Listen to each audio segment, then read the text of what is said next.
Guys, మీరు నాలాగా black హెడ్స్‌తో and white హెడ్స్‌తో విసిగిపోయారా? So, దానికోసమే ఇదొక బెస్ట్ సొల్యూషన్ అన్నమాట.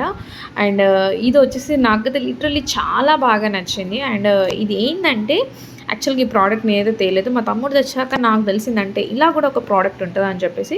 సో, అదొచ్చేసి మన వాటర్ అంటే మన నోస్ మీద కొంచెం వాటర్ అప్లై చేసి ఈ స్టిక్కర్ అనేది మన నోస్ మీద అయితే అప్లై చేసుకోవాలన్నమాట. సో, అప్లై చేసుకొని ఒక 10 ఆర్ 15 మినిట్స్ అయితే ఉంచుకోవాలి. అండ్ తీసేటప్పుడు మనకు కొంచెం పెయిన్‌ఫుల్‌గా ఉంటది.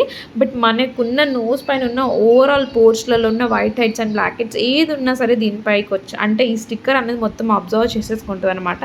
సో, దానికోసం అని చెప్పేసి ఏదేదో అంటే కాస్ట్లీ క్రీమ్స్ అండ్ అవి ఇవి యూజ్ చేయాల్సిన అస్సలు అవసరం లేదనమాట. సో, ఇక్కడ చూడొచ్చు నా నోస్ అంతా ఎలా రెడ్ అయిపోయిందో. బట్ ఆ రెడ్ అయిన పార్ట్ మొత్తం అంటే మొత్తము వైట్ హెడ్ అంతా రిమూవ్ అయిపోయిందనమాట. సో, ఈ ప్రోడక్ట్ వచ్చేసి చాలా బాగా వర్క్ చేసింది. అండ్ కాస్ట్ కూడా ఏమంత ఎక్కువ కాదు, మనకి చాలా తక్కువ కాస్ట్‌లోనే మనకు అవైలబుల్‌గా ఉంటది. సో, ఇది వచ్చేసి మనకి సూపర్ మార్కెట్స్‌లో అవైలబుల్‌గా ఉంటది. ఇలా చార్కోల్ నోస్ స్ట్రిప్స్ అని చెప్తే వాళ్ళే ఇస్తారు మనకి. అండ్ ఇది చాలా బాగుంటది. అండ్ ఒక ప్యాక్‌లో 2 ప్యాక్స్ అయితే వస్తాయి.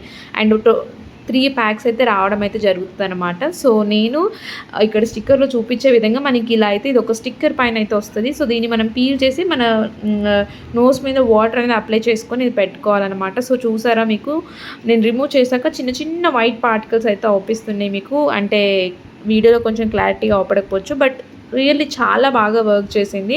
అండ్ మా తమ్మునికైతే రియల్లీ ఇది చాలా బాగా నచ్చింది. ఎందుకంటే వాడికి కొంచెం వైట్ హెడ్స్ ప్రాబ్లమ్ వాడికి హెవీగా ఉండే అనమాట. సో, నాకు అంతలా లేకుండే. బట్ నాకు ఉన్న కొన్ని కూడా టోటల్‌గా అయితే క్లియర్ అయిపోయింది. సో, మీకు కనుక నచ్చితే ఖచ్చితంగా ఈ ప్రోడక్ట్ అనేది ఖచ్చితంగా కామెంట్ చేయండి, యూజ్ చేయండి అండ్ ట్రై చేయండి. అండ్ లింక్ దీని కింద డిస్క్రిప్షన్‌లో ఇచ్చాను. And do subscribe my channel.